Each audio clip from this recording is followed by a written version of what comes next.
Welcome to the Business Bites Podcast, the podcast for busy entrepreneurs.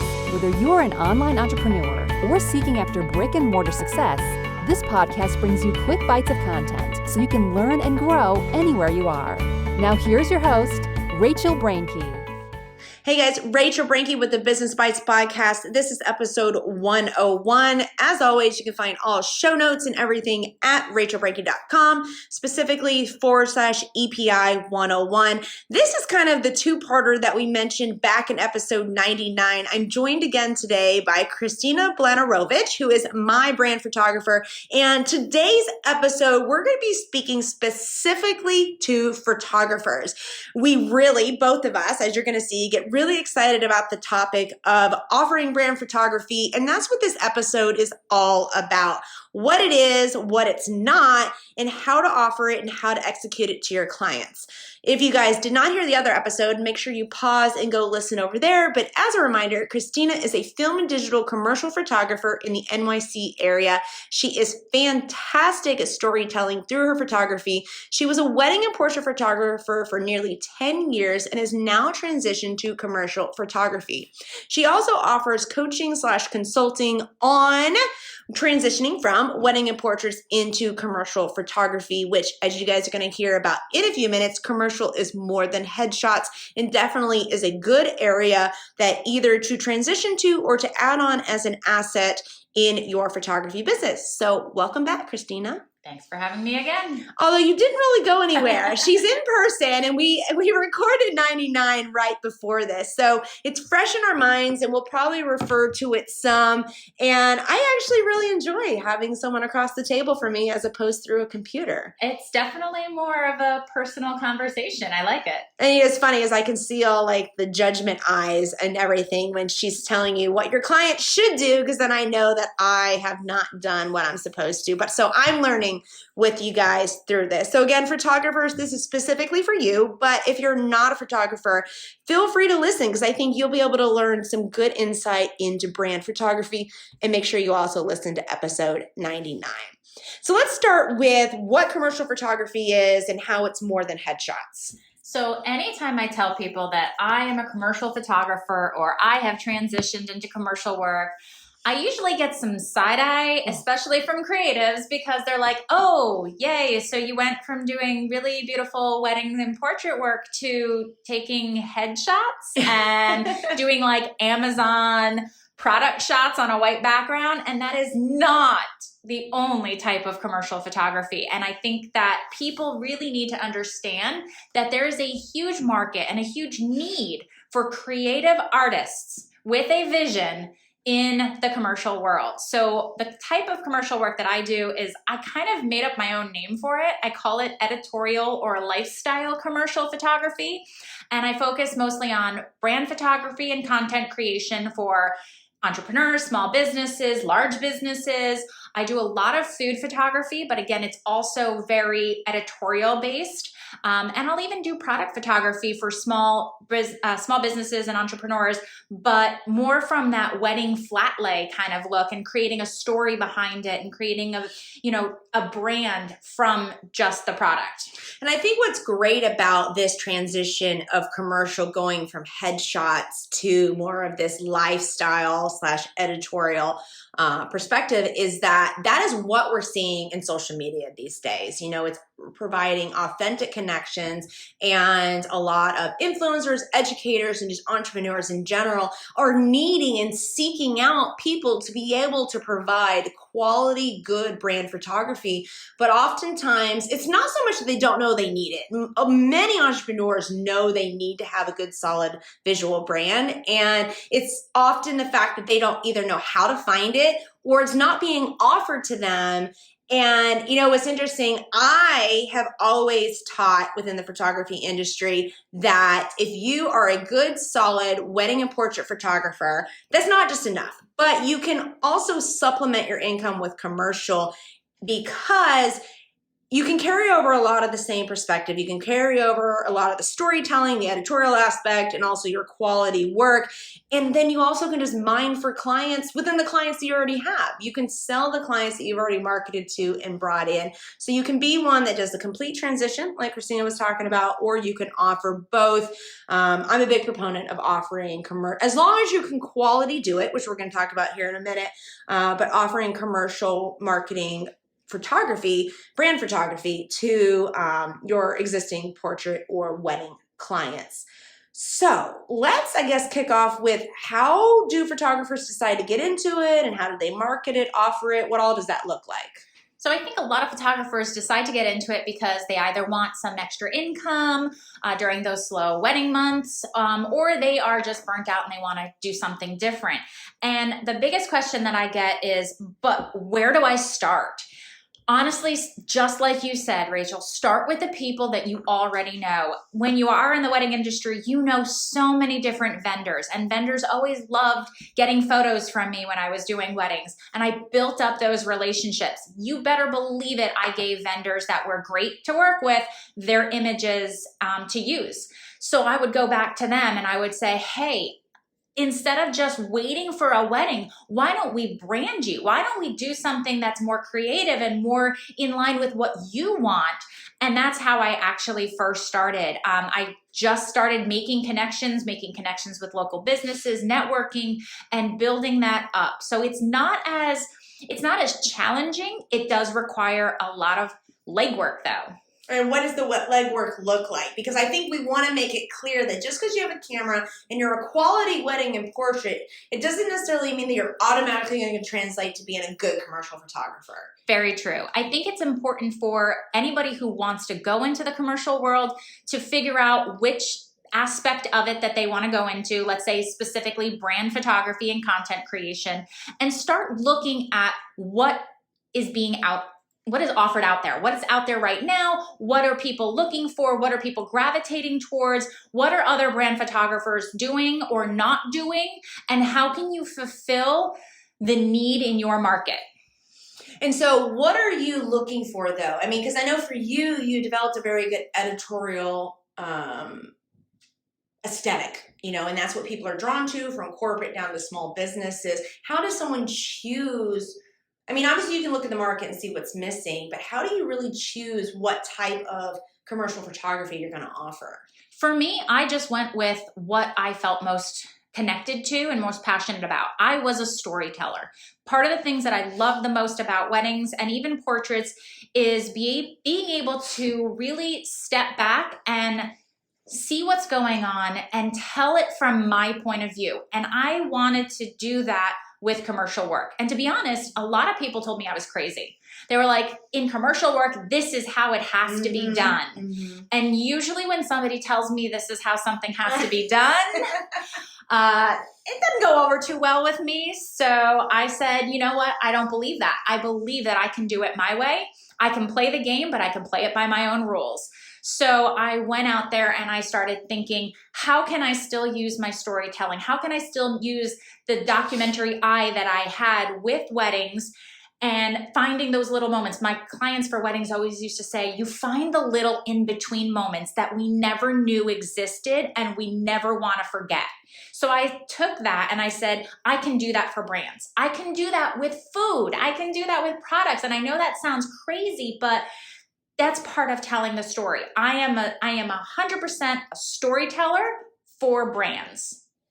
So how do you, and by the way, I'm going to go ahead and reference again episode 99 because we really got into deep talking about what entrepreneurs should look for when hiring a brand photographer. And one of the key things we talked about was you're essentially stepping into the role as that entrepreneur's brand consultant or brand advisor because you're going to work with them for the vision. So how do you recommend the photographers are sitting here increase their knowledge of that, and how do they inject that into their brand photography? Because again, brand photography is not just about having the creative eye, picking this, seeing what's in the market and marketing to that. I definitely think that there's a huge responsibility on photographers to help bridge that gap, like we talked about extensively before, in providing this brand assistance. I think a really solid commercial photographer needs to also be a really solid business person. You have to understand what businesses need to succeed. You have to understand not just the market, but how to relate to clients, and you have to help your entrepreneur or your small business, whoever you're working with, you have to help guide them through that, because we are the visual experts. But it's not enough just to think, like you said, from an artist standpoint. You also have to think from a business standpoint. And how can I make sure that I am doing my job? I do a lot of background research on my clients. I make sure that I've gone through all of their social media. I make sure that I create a brand workbook for them, that before we even shoot, I have them fill out homework. I was a former teacher, so I love to tell people, like, I've got a homework assignment for you and it's due on this date, otherwise you fail. But I make them do that so that I can then sit down and go over it with them to make sure I truly understand their needs, their business, and I can then showcase that the best. So does that brand workbook come before or after they've booked you? Which, by the way, just FYI, photographers, booking, when I say that, equals contract written by lawyer plus some sort of non-refundable payment. We'll talk about it here in a bit. But so this workbook you're talking about, is this to substitute for like consultations, or is this coming before or after the booking? This is coming after the booking, but guys, get on the phone with your potential clients. I feel like in today's day and age, people don't want to pick up a phone anymore. And that is so important with business owners and with commercial clients. You've got to get on the phone. You have to have a consultation. You need to know what questions to ask them. You need to get what they are looking for, because back and forth in email, I can knock out in 15 minutes on the phone what would take me weeks to go back and forth on an email, and there could still be confusion. Pick up the phone, call the people and say, let's see if we're a good fit, because you need to make sure that you can provide them with the services they truly need. And you're not just going to waste their time, like you said earlier. Well, we'll just go ahead and bring up a real life example of what happened to me. Is I'm super busy, and so it's hard enough for me to carve out some time in order to do shoots, hard enough to do consultation times, and there are many photographers, and I'm not knocking if you're one of those, I'm just offering you a perspective as a client, that there's many brand photographers or just photographers in general who will insist they have to meet their clients in person. Well, life happens. I ended up having to reschedule a photographer multiple times due to sick kids. I was sick myself. And it was just, I became so frustrated as the buyer and as the consumer of like, why can't we just do this by phone, right? And so I feel like it was swung the whole other direction. They so bad wanted to have a connection that it actually polarized me from the entire process, because it revealed to me I wasn't actually their client avatar, right? Because if their client avatar was a busy entrepreneur such as myself, then they would have known that like a phone consultation would have been the best medium. Email would have taken too long, and I would have become frustrated with that as well. It's almost like what's the Three Little Bears, too hot, too cold, and just right porridge. So for me, phone call was the best, but you guys are going to have to fit that with what your client avatar wants. And what fits into their life. Absolutely. And I know, after years of figuring this out, I know exactly who my avatar is. I know that my clients are busy entrepreneurs who understand that they need this, but basically want somebody to come in and say, I'm going to walk you through figuring it out. I'm going to hold your hand. I'm going to help you, but I respect your time. I respect your business, and I'm not going to waste any of it. And by the way, if you're thinking client avatar, what the heck is that? That's actually one of our most popular episodes, rachelbranke.com/EPI12. I walk through the whole process that I work through with my clients, and Christina does something very similar with her consulting, coaching clients of how to develop who it is that you're talking to and your unique selling proposition with that. So make sure you listen to that episode when this one is done if you need some help on going through that. Now, let me ask you about this workbook you have them go through. Do you want to touch on some points of what's included within it? Don't give away everything here. You got to have some secrets, but. Absolutely. So I think one of the big keys that really helps me focus is I ask them we're going right back to that avatar. Who is your client? And you would be absolutely shocked, or you probably wouldn't be because you did a whole podcast on this, so you know it's needed.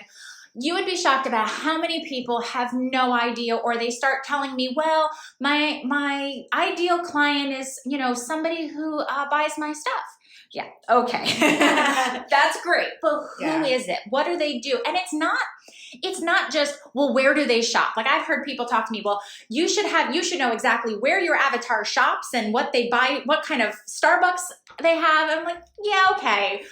Let's dive in deeper than that. Yeah. Where are they in life? What do they value and represent? Because that's what we need to show. And photographers, if you do not have a client avatar for your work, you are hurting yourself so much. You are not a jack of all trades. Even if you do weddings and portraits and commercial work, you still want to hone in on who your avatar, who your ideal client is, because that's what's going to A, bring you the most profit, and B, bring you the least amount of stress in life. Well, let's give an example. I'll use myself for this. And I've talked about this repeatedly in past episodes, not because I'm high on myself, but because I feel I've done a really good job of being very targeted in a niche. So if you are a photographer and you're just introduced to me, I am the founder of thelawtalk.com, which is the legal resource for photographers. And because I niched down so much that I work specifically with photographers, and you can even get more specific that I really focus on contracts and intellectual property stuff, since those are the biggest issues you guys face.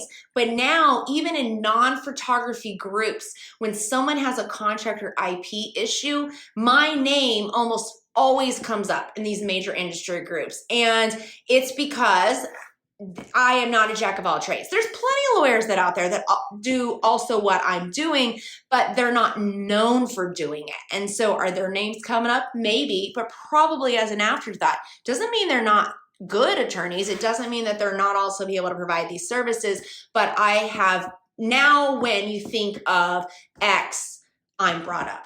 And I think that's really important and a question you should ask yourself. And this is something that you should also be working with your brand photography clients, is to say, what do you specifically want to be known for? And I think what's really important with that is just because I'm known to do photographers doesn't mean that I don't do other sort of work, right? And just because I'm known only for like contracts and IP, it doesn't mean I don't do employment or other type of civil litigation. And so I always think of it like a bell curve. I'm aiming for the top. I'm aiming for the very specific thing that sits at the top of the bell curve, but I'm still capturing everything else around it. And so talking targeted is going to definitely reach. And I think that's a great approach that you take with the brand, with the handbook and the homework that you're giving to your brand clients, because that's also going to help you reverse engineer how you approach a session. So we'll talk about here in a second how you approach an actual branding session. But was there anything else in that workbook that you have your brand clients fill out that you want to share and some tips? Absolutely. I like to get to know them as a person too. So I ask them some very specific questions about what are their values? What are the 5 most important things to them? What do they do for fun? Where do they like to hang out? Because it also helps me when somebody is constantly talking about their family values and that they love being outdoors, but then they're telling me that they want to do their entire brand session in, an indoor building. There's a disconnect. And I think that's what we need to figure out as photographers, as the experts in this content creation. We need to help clients almost get out of their own way, get out of their own heads, and say, you're thinking small scale, I'm thinking large scale. We can do what you want, but let's expand. Let's create more. Let's go farther and really reach out to the people that you want to connect with. And then the third thing, there's a lot more, but one of the third things that I think is really important is really understanding visually what your clients are expecting. So I always make every single client send me a Pinterest board or send me some images that speak to them. And I tell them, don't do it just from, I want to have this image myself, but what speaks to you and what about it speaks to you. I tell them it could be colors, it could be locations, it could just be a feeling that image evokes. But I want at least 20 to 30 images, and I want to description of why you love that image. You know, and I shared in episode 99 my own personal experience of being a client and how I struggle with visual branding. And I feel like many entrepreneurs out there, even photographers, struggle with their own visual branding. And so you kind of have to strike this balance of, as the photographer offering the brand photography, you want to not just be an order taker. You don't want to just rely upon what your client provides to you, because if there's someone like me who's not able to articulate, I'm not really visually able to show you what I want always, then we're going to have just missed expectations. And I've had that in the past. I mean, I've had solid brand photography, but it wasn't necessarily good, the brand for me. And so I think that the reason that Christine and I bring up this subject specifically is because we see it in a lot of groups that many creatives, artists, photographers who fall into the trap of thinking, well, I'm the artist, I should have full control. Yeah, but I think what's important within brand photography is that you need direction. You can't just go in flying blind. Like as the consumer and as the client, I want to be able to trust you. But if you don't have any idea what's in my brain, then you're going to fulfill to the best of your abilities, but we're still going to miss each other. Absolutely. And I love it when clients give me shot lists. I love it when they say, these are the specific images that I have in my head, because I know that they're thinking of the content that they want to create. Mm-hmm. And my job is to balance what they're giving me and to push them farther and to make them think outside the box and how else can we create this? How else can you use this? How can you use bloopers? How can you use, the little in-between moments? So it's a delicate balance of, I am an artist, and I am more creative now as a commercial photographer than I ever was as a wedding and portrait photographer. Honestly. I have more ability to do my own thing and create the art that I see in my brain than I could on a limited schedule that you have, during a wedding. Mm-hmm. So I laugh when people tell me that commercial work isn't creative. But it's important to balance that side with the business side and the actual needs of your client.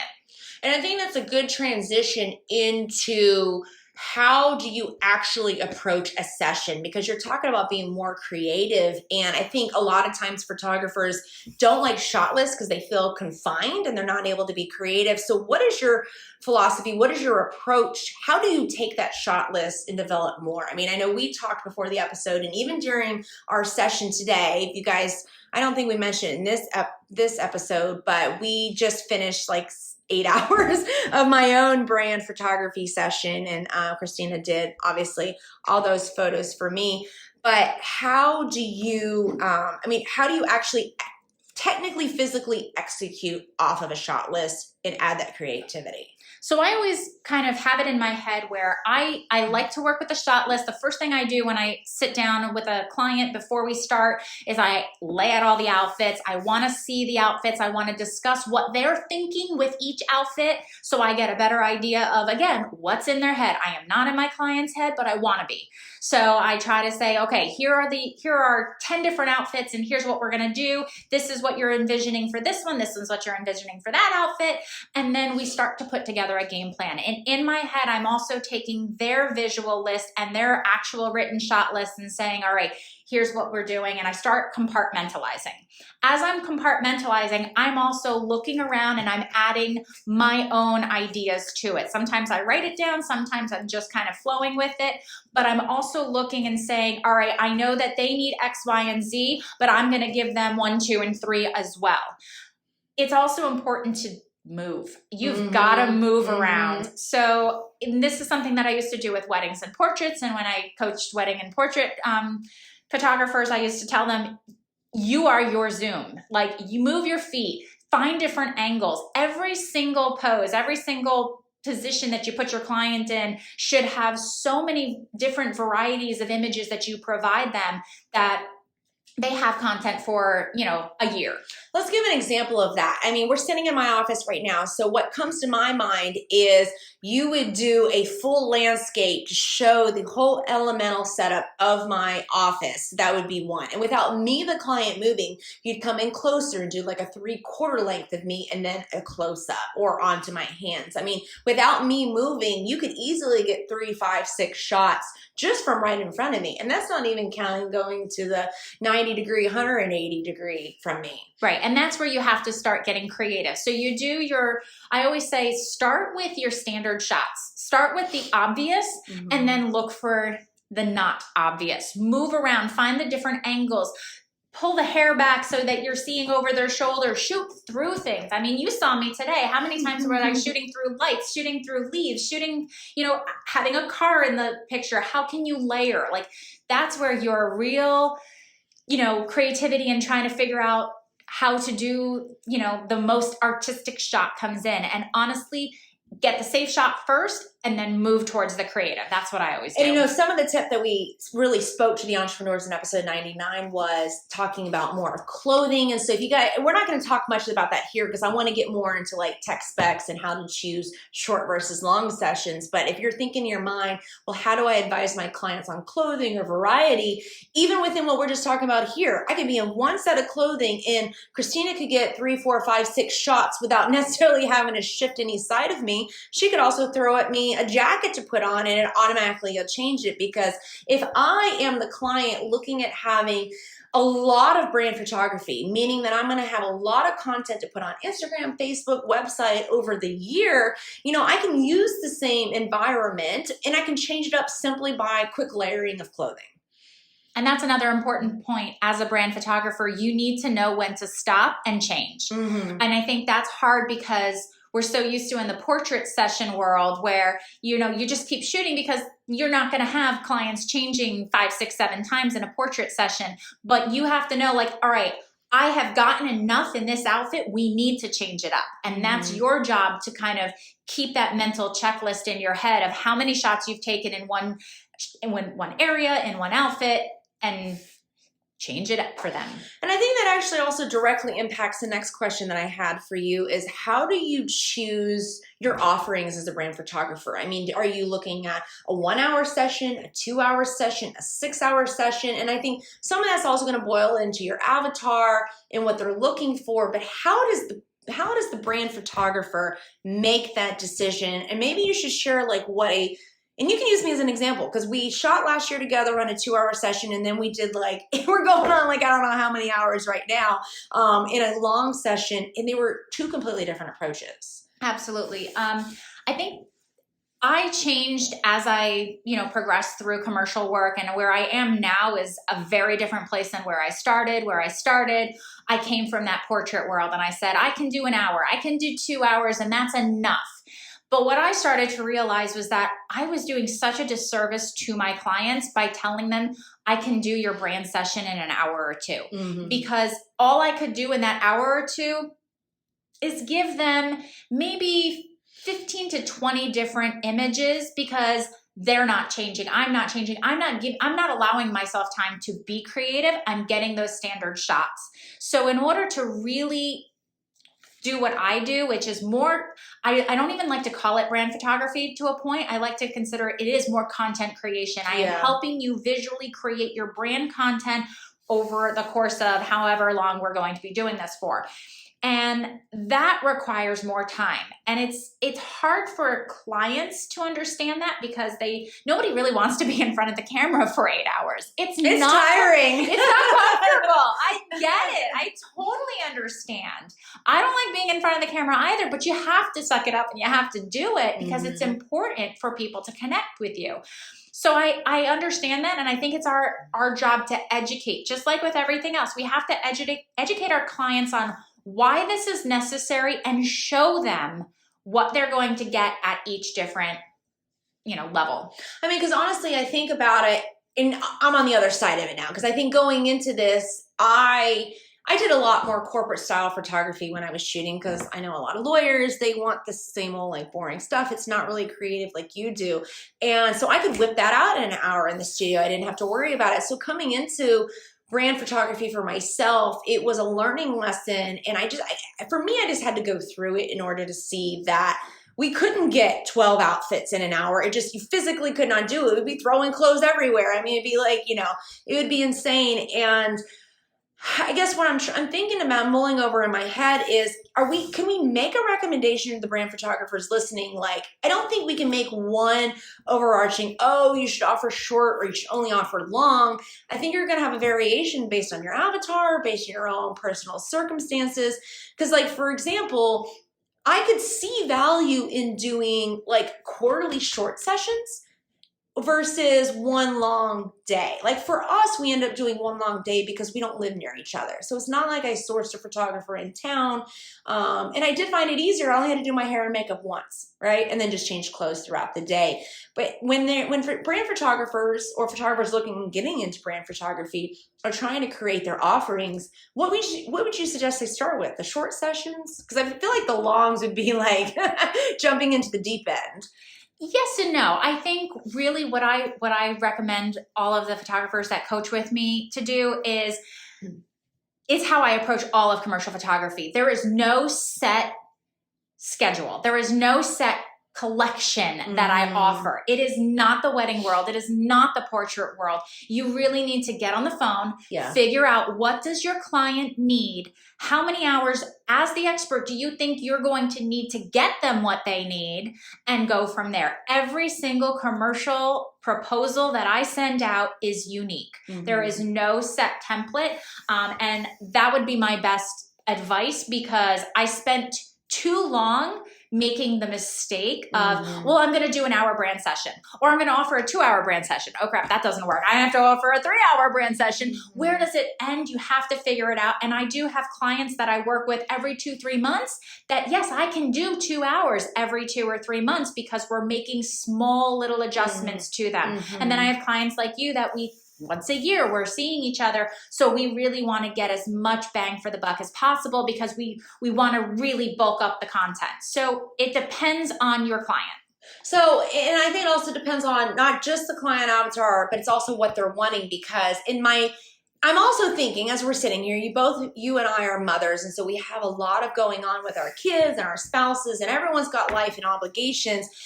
If you're custom creating proposals, that can add a whole nother level of anxiety. And I think that's where a lot of your qualifiers, when your potential brand clients come in the door, you have to ask, are they wanting an hour session because they only need a solid headshot for their law firm website? Or are they someone like me who is trying to bang out like a year's worth of content with unlimited outfit changes? And starting there is where you're going to be able to say, right now in my life, I'm not able to fit a 6-hour session in, but here's someone that can do it for you. Or in the inverse, maybe you want to target people who want the longer, long-term content creation, and that's all going to go back to your marketing. Which I want to talk about the marketing, but I think it's a little bit more important for this episode at least. What about the technical specifications? Because one of the downfalls that I see, especially with photographers they're good photographers and they're trying their hand at commercial photography, but they don't necessarily understand the tech specs that they need, like the usages. I mean, the resolution and all that you're going to offer someone simply for their LinkedIn headshots can be completely different than an author who's going on a billboard. Absolutely. And that's something that, again, I'm saying get on the phone, because you need to know what your clients are using the images for. Are they strictly social media images? Are they social media and website images? Are they going to be printed? Are they going to be, used in other areas? Are they going to be sold to other companies because this person is, like you said, an author who now the publishing company needs it, and then they're going to need it for their book tour, and they're going to need it for all these other things.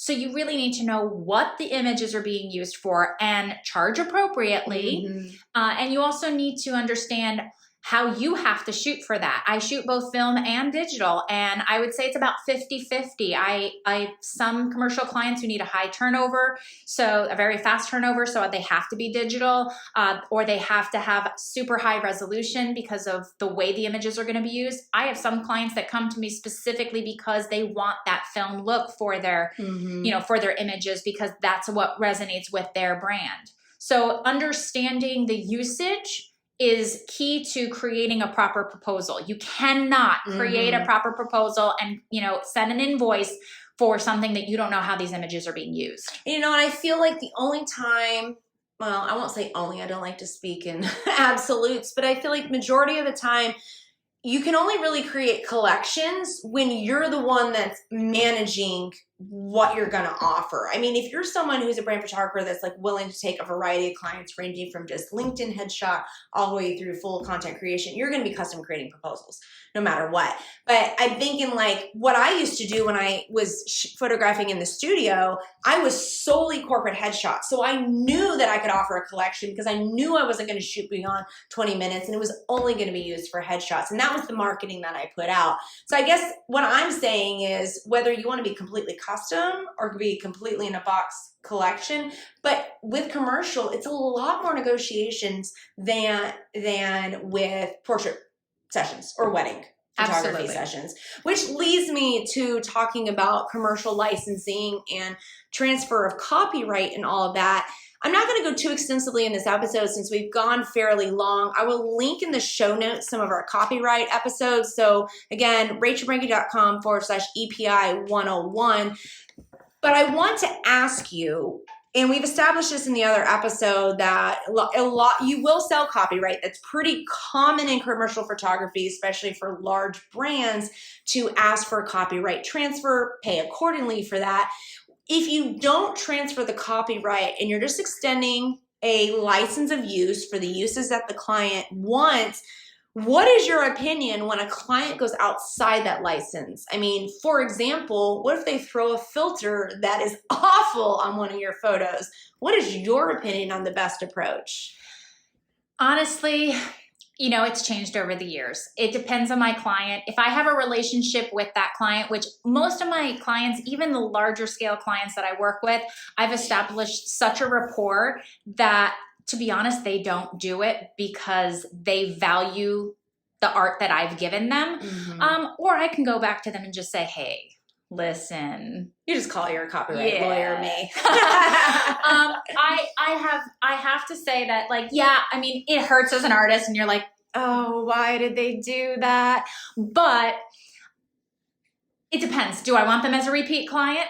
Yes. And so what I will do is the next time we're having the session, I'll educate them. I think educating before freaking out, educating is the most important step. Now, if it continues to happen, I happen to know a lawyer on hand that I can on speed dial.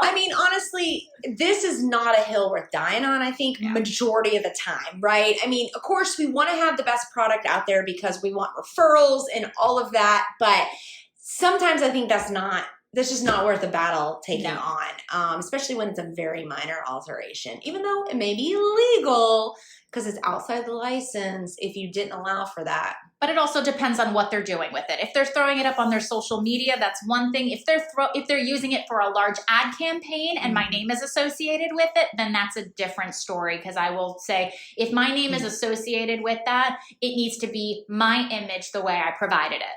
And just to be clear on this, when we're talking about licensing and all that, Christine and I are referring to having written contractual documents and licensing in place because by default, majority of brand photographers are not going to be W-2 employees of your clients. So by default, you're retaining copyright ownership over that. You're going to have to make the decision on selling and transferring that copyright by contract or retaining it for yourself within your photography business and then you extending a license. And I think what's really, really important to understand here is that if you don't have it in writing, there's a lot of vague implied licensing going on, and it's going to be hard for you to really control the image and control the situation and control expectations, which I think is the most important aspect for this. So my recommendation, again, check out the other episodes we have on copyright, what that means, the impact for that. And just an FYI, shameless plug, thelawtalk.com has a commercial contract and license drafted by yours truly that you guys can use in your brand photography business. And I just want to touch on that too. If you're looking at doing commercial photography on a larger scale, most companies, corporations, and even larger entrepreneurs are not going to even look at you if you are not set up as a proper business with proper contracts and all of that. So you need to know the terms. You need to walk the walk if you're going to be a commercial photographer and want to make an incredibly profitable living off of it. As somebody who spends pretty much every day of the week in the law firm sending copyright infringement, federal lawsuits at large brands, I want you guys to understand, do not fall into this false sense of, well, they're a large brand, so they must know what to do. I'm going to blindly sign their contract without having a review or understanding what's in it. I actually find that mom and pop companies, smaller businesses, are more knowledgeable than these large corporations. It's unfortunate, but it's what happens. If you have an issue, I eat them for breakfast, so I'm happy to help you. But I would rather you guys, I don't want to be the only one that wins in that situation. I want you guys to come to me for good stuff, not bad stuff. So make sure that when you're presenting a contract, if it's your own, you know what's in it, you're standing by it within reason, right? Customer service is still there. But if these large companies are offering their own documents in negotiations, that you have someone solid to help you, especially when it's extremely a lucrative deal or it's going to be very extensive intellectual property information and transfers and all that sort of stuff. That is definitely the time you want to look at having an IP attorney to help you out. Get one on retainer if you can. That's going to save you a lot more time and money to prevent the issues than later on. I can't even emphasize this. I'm not going to say much more than this other than you guys will save more money on prevention rather than on cleanup, and it's going to be a lot less stressful. So definitely look at doing that. Don't feel like the issues are never going to happen to you. That being said, I feel like commercial photography is a lot more broader. There's going to be more, there is going to be more negotiations. So don't freak out when people negotiate. That's the name of commercial, I feel like, is a lot of negotiations. Contracts are standard, and you just have to be prepared in order to respond to that. Absolutely. Awesome. Was there any last things that you can think of for photographers doing brand photography? Any last tips that you want to leave them with? Yeah, I could go for like another 40 minutes. I know. There's so much information. It's just, you need to be the expert. You need to know what your clients need. You need to be able to have that relationship, but you also need to be a business and treat this as a business. And I promise you that you will be able to be creative and you will be able to be very, very well compensated if you do this the right way. Oh, I agree. And actually, just one last note on that. We were having dinner last night when she got into town and commiserating about our wedding photography days. We don't have anything against it, but if you really sit down and look at commercial photography and you do it really well and you approach it in a very business standpoint, like Christina said, you can make more and work relatively less and less stress than a wedding is. You'll have more time for life and family. And that's why I made the transition to commercial work. Yeah. I mean, I wanted my weekends back, so I took them back. Yeah, because then you can fit a commercial shoot into the middle of the week. Awesome. Well, thank you so much for coming on. Just FYI, guys, if you want one-to-one help, Christina is the person to talk to, especially if weddings are sucking you dry or you just want to add some additional income stream to your photography business. Don't forget, you can find all of the show notes, links to Christina's stuff at rachelbranke.com/EPI101. Thanks for joining Rachel on this episode of The Business Bites. For show notes, a list of recommended tools, or referenced episodes, you can find them at businessbitespodcast.com. Until next time.